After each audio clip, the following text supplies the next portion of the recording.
ابو جال جو تھا نا وہ بیوقوف آدمی نہیں تھا. دور دراز سے لوگ اس کے پاس اپنے مقدمات کا فیصلہ کرانے آتے تھے. چالاک آدمی تھا, اتنی زبردست بات کرتا تھا, اتنی اچھی باتیں سناتا تھا کہ لوگ لوٹ پوٹ ہوتے تھے, گھنٹوں بیٹھ کے لوگ اس کی بات سنتے تھے. لیکن شاطر تھا, عقل مند نہیں تھا. اگر عقل مند ہوتا تو اسے نظر آ جاتا کہ وہ دیکھو آفتاب نبوت چمک رہا ہے, وہ غلام ہو جاتا رسول پاک کا. لیکن وہ چالاک تھا, چالاکیاں کرتا رہا, تیزیاں دکھاتا رہا. اس نے اس ترتیب سے اسلام کی مخالفت کی. آپ دیکھیں نا, جس رات نبی پاک صلی اللہ علیہ وسلم کو شہید کرنے کا ارادہ ان ظالموں نے کیا ہے تو بڑی پلاننگ کی. ہر قبیلے سے ایک ایک بندہ لے کے آؤ, ہر قبیلے سے, اور اس کے ہاتھ میں تلوار تھماؤ. جب ہر قبیلے کا بندہ ہوگا تو اگر معاذ اللہ حضور کو شہید کرنے میں کامیاب ہو گئے تو کسی ایک قبیلے پر الزام بھی نہیں آئے گا اور بنو ہاشم کسی ایک قبیلے کا مقابلہ بھی نہیں کر سکیں گے. اس چالاکی سے, یہ کبھی لوگوں کی سمجھ میں باتیں نہیں آتی تھی پر چالاک تھے, اس چالاکی سے یہ دین کی مخالفت کرتے تھے, یہ تیزی دکھا کے مخالفت کرتے تھے. اور جناب صدیق اکبر دفاع کی کوششیں کرتے تھے. وہ شعور کے ساتھ, فہم کے ساتھ انہوں نے بھی انداز اختیار کیا نا. انہوں نے چالاکی کی کہ ہر قبیلے سے ایک ایک بندہ. وہ تو اللہ کی حکمت تھی کہ سرکار نے ایک مٹھی میں پکڑ کے مٹی پھینکی تو ان کی آنکھوں کے آگے اللہ تبارک و تعالیٰ نے پردے ڈال دیے. لیکن اس کے مقابلے میں حضرت صدیق اکبر فہم و فراست کا, شعور کا وہ مظاہرہ کر رہے ہیں. وہ کیسا بندوبست کرتے ہیں, کہتے ہیں اپنے غلام سے کہ 2 اونٹنیاں موٹی تازی, ان کو تم نے لے کے غار کے اس جانب آ جانا ہے. اپنے غلام سے کہتے ہیں کہ تم نے ان اونٹنیوں کو وہاں پہنچانا ہے. بیٹے سے کہتے ہیں سارا دن کام کاج کے سلسلے میں ادھر ادھر جانا اور کافروں کی باتیں سن کے پہنچانا کہ نیا منصوبہ کیا بنا رہے ہیں. اپنی بیٹی سے کہتے ہیں پتر کھانا پکا کے, کل کا باسی نہیں تازہ پکا کے, اور پھر اس کو تیار کر کے, اور بیٹا دن کے اجالے میں نہیں رات کے اندھیرے میں آنا.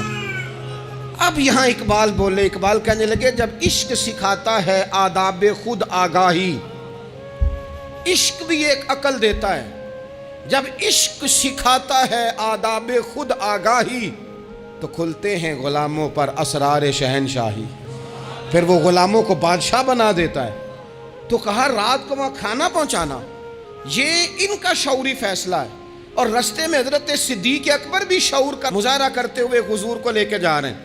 انہوں نے بھی پلاننگ کی, منصوبہ بندی کی, پر چالاکی سے حضرت صدیق اکبر بھی اپنا شعور استعمال کر رہے ہیں. رستے میں ایک شخص ملتا ہے جناب صدیق اکبر کو, یہ شعور ہے, یہ فہم ہے, یہ فراست ہے. ایک شخص رستے میں ملتا ہے. عرب کے اندر ایک رواج تھا کہ کبھی کبھی نا کوئی ہادی ساتھ لے لیا جاتا تھا. ہادی اس کو کہتے تھے جو رستہ دکھاتا تھا آگے آگے.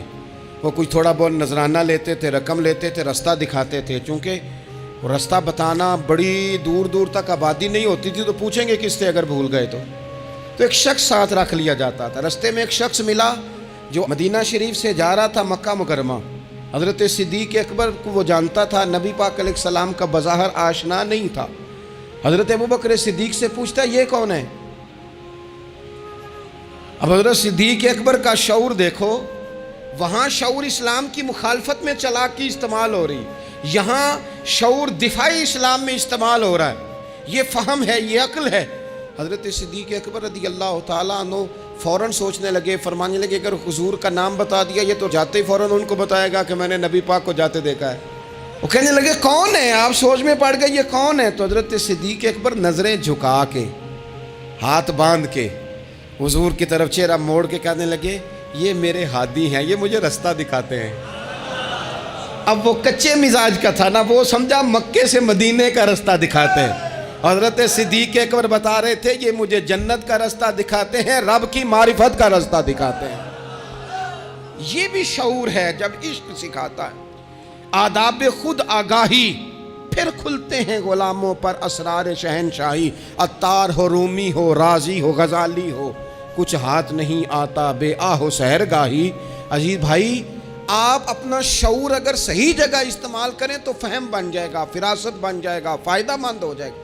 لیکن نہیں, چالاکی کی طرف لوگ بڑھنے لگے, پتے پھینکنے لگے, کہانیاں سنانے لگے, کون سا ایشو ہے جس کو آج اٹھایا جائے، کون سی بات ہے جس کا پراپوگنڈا کر کے اپنے آپ کو مشہور کیا جائے، کیا ہے جو سوسائٹی میں پھینکی جائے بات تو لوگ توجہ کریں گے ہماری سیاسی جماعت کی طرف، کیا اس طرح کا ماحول بنایا جائے، کس طرح کر کے پیچ و تاب کیا جائے، کس طرح کر کے لوگ توڑے جائیں، کس طرح بنائے جائیں۔ نہیں، اس طرح لوگ کمزور ہو جاتے ہیں، اس طرح شعور نہیں رہتا قوموں کے پاس۔ میرے نبی پاک صلی اللہ علیہ وسلم کے پاس عبد القیس کا وفد آیا تھا، تو جو عبد القیس ان کا سردار تھا، نبی پاک صلی اللہ تعالیٰ علیہ وسلم کی خدمت میں جب وہ حاضر ہوئے، لاؤبالی فیصلے نہ کریں، فیصلے زندگی میں سوچ کے کریں۔ آپ کسی بھی چیز کے سربراہ ہیں، آپ مسجد کے صدر ہیں یا قبیلے والے آپ سے فیصلہ کراتے ہیں، یا آپ کسی جماعت کو لیڈ کرتے ہیں، یا خاندان والے آپ کو بڑا سمجھتے ہیں، یا کوئی آدمی آپ کو دینی تعارف سے پہچانتا ہے، تو فہم کے ساتھ، دانائی کے ساتھ، حکمت کے ساتھ آپ اس کو لے کے چلیں۔ نبی پاک صلی اللہ تعالیٰ علیہ وسلم نے وفد عبد القیس کے سربراہ سے کہا تھا کہ تمہارے اندر 2 خصلتیں ہیں، 2 عادتیں تمہارے اندر ایسی ہیں جنہیں اللہ بڑا ہی پسند کرتا ہے۔ یا رسول اللہ کون کون سی؟ فرمایا ایک تو تم عقل والے ہو، اور دوسرا بردبار و حلم والے ہو، تم جذباتی فیصلے نہیں کرتے، تمہارے اندر بردباری ہے، ٹھہراؤ ہے۔ یہ 2 باتیں، تمہاری سمجھداری اور تمہارا ٹھہراؤ، یہ اللہ کو بڑا ہی پسند ہے۔ بڑی جذباتی باتیں لوگ کرتے ہیں، بڑا گھروں کے اندر ماحول خوفناک ہو جاتا ہے، قبیلوں میں ماحول خوفناک ہو جاتا ہے، جماعتوں میں خوفناک ہو جاتا ہے۔ بڑے شعور کے ساتھ مسلمان کو آگے بڑھنے کی ضرورت ہے۔ یہ جو مسلمانوں نے فتح یابی حاصل کی ہے نا بڑی ساری جگہوں پہ، اللہ تبارک و تعالیٰ نے مسلمانوں کو کامیابیاں دیں۔ مسلمان اپنی تعداد کی قلت کے باوجود، اسلحے کی قلت کے باوجود بڑی جگہوں پہ کامیاب رہے۔ اللہ تبارک و تعالیٰ نے انہیں بڑا سارا نوازا۔ تو اس کے اندر بھی قرآن مجید کی سورہ انفال جب ہم دیکھتے ہیں تو اللہ تبارک و تعالیٰ نے وہاں ارشاد فرمایا کہ مسلمان 100 ہوتا ہے اور وہ صبر کرتا ہے تو وہ 200 کا مقابلہ کرتا ہے، 1000 ہوتا ہے وہ صبر کرتا ہے اور مقابلہ 2000 کا کرتا ہے مسلمان۔ کیوں بھلا؟ اس لیے کہ سورہ انفال میں رب فرماتے ہیں کافر وہ قوم ہے کہ قوم اللہ یعقلون، وہ قوم تو ہیں پر ان کے پاس عقل کوئی نہیں، وہ چڑھ دوڑتے ہیں کہ مار دیں گے، مر جائیں گے، آج انہیں ختم کر کے رہیں گے، وہ شعور کے ساتھ میدان میں نہیں آتے۔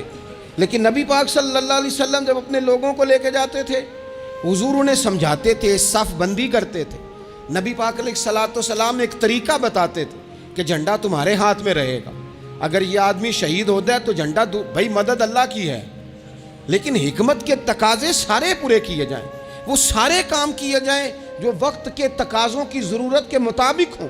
رسول پاک صلی اللہ علیہ وسلم ان کو بتایا کرتے تھے کہ تم نے اس درے پہ ڈیوٹی کرنی ہے، کوئی نیچے نہ اترے جب تک ہم نہ کہیں، تم یہاں کھڑے رہو، ایک آدمی کو پیچھے رکھتے تھے، تم نے قافلے کے بالکل پیچھے آنا ہے، اگر کسی کا سامان گر جائے، کوئی اونٹ پیچھے رہ جائے، کوئی مسئلہ ہو جائے، تمہیں پتہ ہو، شعور کے ساتھ، بالیدگی کے ساتھ بیٹھ کر، عقل کے ساتھ، فہم کے ساتھ۔ ہمارے پاس بہت سارے لوگ آتے ہیں، بڑی بڑی جذباتی باتیں بتاتے ہیں، اس طرح بھی کر دیں، اس طرح بھی کر لیں، آپ لوگوں کو یہ بھی بتائیں، بڑے بڑے رکے آتے ہیں، بڑی بڑی باتیں سخت لوگ کرنے کا کہتے ہیں، ایسی کی تیسی کر دیں آپ، تو ہمیں پتہ ہے، چلیں تھوڑا سا کتاب و سنت اپنی نظر سے صحیح، تھوڑے علم سے صحیح، پر ہمیں بھی تھوڑا سا پتہ ہے۔ تو میں بہت سارے دوستوں کو کہا کرتا ہوں کہ او بھائی چلو ٹھیک ہے، سخت بات نہیں کرتے، جلال میں نہیں آتے، پر اس کا یہ مطلب تو نہیں نا کہ ہمیں پتہ نہیں کسی بات کا۔ وہ بعض سیاسی لوگ آتے ہیں تو آ کے کہتے ہیں جناب حضرت یہ ہو گیا، فلانے نے یہ کر دیا، فلانے نے یہ کر دیا، تو کئی دفعہ ان پر ہنسی آتی ہے کہ ہمیں سمجھانے آئے ہو، ہمیں سمجھانے آئے ہو، او پائی اٹ سٹ تے پکھڑا کوار گندا لسی اور بھی بوٹیاں جاننے آ۔ بات نہ کریں تو بات الگ ہے، اخلاق اجازت نہیں دیتا، بہت ساری باتوں کا جواب دیا نہیں جا سکتا، لیکن آپ کیا سمجھتے ہیں سامنے والا بیوقوف ہے، آپ جو کہیں گے وہ قبول کر لے گا؟ اپنی زندگی میں کبھی بھی جذباتی ہو کر فوراً فیصلہ نہ کریں، کبھی زندگی کے اندر تھوڑا سا چیزوں کو ٹھنڈا کریں، شعور پیدا کریں، آپ فہم پیدا کریں، آپ کوئی ایسا کام کریں جس میں آپ محسوس کریں کہ یہ فیصلہ عقل والا ہے۔ میرے نبی پاک صلی اللہ تعالی علیہ وسلم بھولے بھالے لوگوں سے بھی پیار کرتے. حضور کے پاس ایک دیوانی بی بی آئی. دیوانی، اس کے علاقے والے کہتے تھے کہ اس کا تو ذہنی توازن ٹھیک نہیں، لیکن اس نے کہا یا رسول اللہ میری بات سنیں، تو حضور نے اس کی بھی بات سنی. نبی پاک پیار کرتے، لیکن آپ کو پتہ ہے کہ رسول پاک صلی اللہ تعالیٰ علیہ وسلم نے ایک اور بات بھی ارشاد فرمائی ہے جو صحیح مسلم میں موجود ہے، سنن ابو داؤد شریف میں موجود ہے. حضور جب نماز کی صفیں بناتے نا تو فرماتے میرے قریب قریب وہ لوگ کھڑے ہوا کرو جو عقل مند ہو، جو شعور والے لوگ ہو وہ میرے قریب قریب رہا کرو، باشعور لوگ. اور پھر فرمایا جو ان سے زیادہ شعور رکھتے ہیں وہ تھوڑے پیچھے، جو ان سے کم شعور رکھتے ہیں وہ اس سے پیچھے، جو اس سے کم شعور رکھتے میرے قریب شعور والے لوگ ہوں. یعنی محبوب سب کے نبی ہیں، لیکن حضور اپنے قریب ان لوگوں کو بٹھاتے جن کا فہم مضبوط ہوتا. اسی لیے حضرت مولا علی شیر خدا رضی اللہ تعالیٰ عنہ فرمایا کرتے تھے وہ بندہ دنیا میں کبھی نہیں ٹوٹتا جس کے مشیر اچھے ہوں. ہمارے آج کل مشیر نہیں ہوتے، ہمارے خوش آمدی ہوتے ہیں. ہمارے وہ ہوتے ہیں جو ہمیں بلے بلے کہیں، ہمارے وہ ہوتے ہیں جو ہمیں کہیں کیا بات ہے سبزہ سارا ہی سبز ہے باہر. اور ہم اتنی طاقت نہیں رکھتے کہ ہم تصویر کا دوسرا رخ بھی دیکھیں. تو اللہ کے رسول نے شعور کو سپورٹ کیا، عقل کو سپورٹ کیا، فہم و فراست کو سپورٹ کیا. فرمایا میرے قریب قریب. دیکھیں نا علماء نے ایک معنی یہ بھی اس کا بیان کیا ہے کہ جب کوئی باشعور آدمی قریب ہوتا ہے تو نماز میں کبھی لقمہ دینا پڑ جاتا ہے، کبھی بتانا پڑ جاتا ہے، کبھی کسی وقت امام کا وضو ٹوٹتا ہے اسے پیچھے جانا پڑ جاتا ہے. تو باشعور لوگ ہوں گے جب قریب تو حالات اور ہوں گے. اللہ کے رسول صلی اللہ تعالیٰ علیہ وسلم باشعور لوگوں کو قریب رکھتے، شعور کی بات آگے پھیلاتے. میں بڑے عرصے سے یہ بات کر رہا ہوں، آج پھر کرتا ہوں. دینی ماحول کے اندر باشعور لوگوں کی بڑی ضرورت ہے، بصیرت افروز لوگوں کی بڑی ضرورت ہے، جن کے حافظے قوی ہوں ان کی بڑی ضرورت ہے. اکثر ایسا ہوا کہ ایسے لوگوں کو لا کر دیا گیا، ایسے لوگ بٹھائے گئے جو شعوری طور پر بالکل ناپختہ تھے. لیکن ہر آدمی ہر جگہ پہنچ نہیں سکتا، کچھ لوگ کند ذہن ہوتے ہیں، کوئی کام بھی نہیں کر پاتے. تو زبردستی جبر کرنا، کسے مولوی بنانا ہے، اسے مولوی بنانا ہے، اسے حافظ ہی بنانا ہے. بھائی وہ بیچارہ نہیں اتنا شعور رکھتا. آپ کوئی ذہین فتین لوگ لے کے آئیں، باشعور لوگ لے کے آئیں جو سوسائٹی میں کچھ سمجھ بوجھ رکھنے کی صلاحیت رکھتے ہوں. وہ جب دین کو پڑھیں گے اور دین کو آگے پھیلائیں گے تو کچھ تقاضے سمجھ کر آگے پھیلائیں گے. آپ دیکھیے میرے نبی پاک صلی اللہ تعالیٰ علیہ وسلم کے صحابہ کا شعور کتنا بلند تھا. حضرت زید بن ثابت رضی اللہ تعالیٰ عنہ کے ذمے لگایا حضرت ابو بکر صدیق نے قرآن پاک کو جمع کرنا. فرمایا آپ صحابہ کرام سے لے کے جن کے پاس تھوڑا تھوڑا قرآن پاک ہے آپ جمع کریں، آپ لا کے اسے جمع کریں. اور وجہ اس کی یہ ہے کہ ایک تو آپ نبی پاک کے دور میں بھی قرآن پاک کی وحی لکھتے تھے، اور دوسری بات یہ ہے کہ آپ جوان بھی ہیں اور عقل مند بھی ہیں، لہٰذا آپ سے ہم نفع لینا چاہتے ہیں. باقاعدہ لفظ کے حضرت صدیق اکبر کہ چونکہ باشعور آدمی ہیں، فہم والے ہیں، لہٰذا آپ سے یہ کام لینا ہے. میں شکوہ نہیں کرتا، لیکن میں کو ذمہ داری سے کہتا ہوں میں قائل نہیں ہوں بچوں کو ڈنڈے مار کے پڑھایا جائے. ڈنڈے مار کے جب آپ پڑھاتے ہیں تو آپ خوف کے سائے میں تعلیم دے رہے ہیں. آپ سے لوگ ڈر رہے ہیں، گھبرا کر تعلیم دی جا رہی. وہ کیا اس سے سیکھے گا جس نے خوف کے عالم میں سبق یاد کیا؟ بچہ استاد صاحب کے سامنے کھڑا ہے تو وہ تھر تھر کانپ رہا ہے، اسے جو یاد ہے بیچارے کو وہ بھی بھول گیا ہے. اور یہ کام مدرسوں سے زیادہ اسکولوں میں ہوتا ہے، اسکولوں میں زیادہ ہوتا ہے. لائق لوگوں کو، باشعور بچے کو آپ کو پتہ چل جاتا ہے آپ کا بچہ شعور والا ہے، پھر آپ اس کی مناسب کاؤنسلنگ کریں، اسے آپ مناسب طریقے سے اس کو سمجھائیں، اس کو آپ تھوڑا سا مینٹلی طور پر تیار کریں، اس کی نگرانی کریں کہاں آتا ہے کہاں جاتا ہے. پھر آپ جب کسی ادارے میں داخل کرائیں تو پھر باقاعدہ اس کی رپورٹ لیں، پتہ کریں. ہفتوں سالوں بیت جاتے ہیں، کوئی پوچھنے نہیں آتا ہمارا بچہ کیا پڑھ رہا ہے، تو بچہ پھر من مانی کرے گا. نبی پاک صلی اللہ علیہ وسلم کی خدمت عالی مرتبت میں حضرت انس بن مالک رضی اللہ تعالیٰ عنہ کو ان کی جب والدہ لے کے آئیں نا تو انہوں نے آ کے نبی پاک علیہ السلام سے کہا تھا یا رسول اللہ صلی اللہ علیہ وسلم جی ہمارا بیٹا انس ہے، ہم اسے آپ کا خادم بنانے آئے ہیں۔ حضور اس میں دو خوبیاں ہیں، ایک تو جوان ہے اور دوسرا حضور بڑی سمجھ بوجھ رکھنے والا ہے، یہ باشعور ہے، آپ کی خدمت کرے گا۔ خدمت کے لیے بھی بچہ دیا، خدمت کے لیے۔ حضرت انس بن مالک حضور کی خدمت کرتے رہے، ڈیوٹی کرتے تھے، وہ نبی پاک کے گھر میں چھوٹے تھے، کام کاج کرتے تھے، حضور کسی کو بلانے بھیج دیتے، ازواج مطہرات کوئی کام کر دیتی، فرماتے میں آیا تو تھا خدمت کرنے، لیکن باشعور تھا، فہم والا تھا، کام بھی کرتا رہتا اور مدینے والے کی حدیثیں بھی یاد کرتا رہتا۔ سینکڑوں حدیثوں کا خزانہ حضرت انس بن مالک نے امت کو دیا ہے۔ وہ کام کرتے تھے لیکن باشعور تھے نا، تو اپنے شعور کی بلندی کی بنیاد پر کام کرتے کرتے انہوں نے دین سیکھ لیا اور سیکھ کر امت کو اتنا بڑا خزانہ دیا۔ لیکن اگر آپ جاہل آدمی لے آئیں، وہ جھڈ آدمی لے آئیں جس کا ذہن بالکل بند ہے، اس کو آپ لا کے بٹھا دیں تو سند کئی دفعہ ملی جاتی ہے۔ اعلیٰ حضرت بریلوی سے کسی نے کہا تھا عالم کے لیے سند ضروری ہے، فرمایا نہیں، عالم کے لیے علم ضروری ہے۔ فرمانے لگے سند یافتہ تو جاہل بھی کئی دیکھے۔ تو باشعور بنے اپنی زندگی میں، علم کے ساتھ، بردباری کے ساتھ، معاملہ فہمی کے ساتھ اپنی زندگی میں آگے بڑھیں، جذباتی فیصلے نہ کریں، جلدی سے ایموشنل نہ ہو جائیں۔ کوئی شخص آپ کو کسی جگہ آ کے فٹافٹ گڑبڑ کرنے کی کوشش کرے تو بڑی جلدی اس بندے کے بہکاوے میں نہ آئیں۔ کوئی کسی کے بارے میں خبر بریک کرے تو فٹافٹ اس خبر کا شکار نہ ہو۔ کوئی سیاسی آدمی آپ کو سبز باغ دکھانا شروع کرے تو تھوڑا سا شعور ہو آپ کے اندر، تھوڑا سا فہم ہو۔ آپ ذرا ان نعروں کو دیکھو تو صحیح، آپ کو کون سا نعرہ دیا جا رہا ہے۔ میں ہمیشہ یہ کہتا ہوں دوستوں سے کہ آپ ہمیشہ سے انہی نعروں پر آپ ووٹ دیتے جا رہے ہیں، انہی چیزوں پر آپ ووٹ دیتے جا رہے ہیں، انہی باتوں پر۔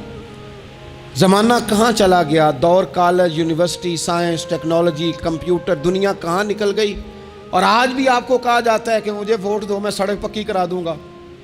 آپ کم از کم اتنا تو کہیں کہ یار ہم اس گلی کے اندر 20 گھر رہتے ہیں تو ہم تھوڑے تھوڑے پیسے ڈال کے گلی خود پکی کرا دیں گے، آپ ہمیں قانون کی بالادستی جو ہے وہ معاشرے کے اندر پکی کر کے دیں۔ آپ ہمیں یہ بتائیں کہ یونیورسٹیاں کتنی بنائیں، آپ ہمیں یہ بتائیں کہ ہسپتالوں میں نظام کس طرح کا ہے، صحت اور تعلیم میں معیار ہمارا کیا ہے۔ ابھی تک وہی معاملہ، یعنی میں نے یہاں تک دیکھا ہے، آپ نے ناراض نہیں ہونا، یہاں تک دیکھا ہے کہ میں قبرستان کے لیے جگہ لے دیتا ہوں، مجھے ووٹ دے دو۔ چھوڑ دو یار یہ کام۔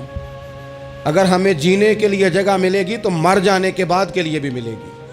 اس سے تھوڑا باہر اٹھ کے سوچو، کیا کن چکروں میں ہم پڑ گئے۔ اپنی زندگی بالیدگی والی، پختگی والی بنائیں۔ آپ جب شعوری طور پر پختہ ہو جائیں گے پھر اللہ تعالیٰ آپ سے بہتر فیصلے کرائے گا، پھر آپ آگے بڑھیں گے۔ آپ اور میں، ہماری آنے والی نسل تیز تو ہو رہی ہے، باشعور نہیں ہو رہی۔ ان کے اندر پیسے کمانے کی مشین بننے کا جذبہ تو ہے لیکن تعمیر شخصیت کا کوئی کمال نہیں۔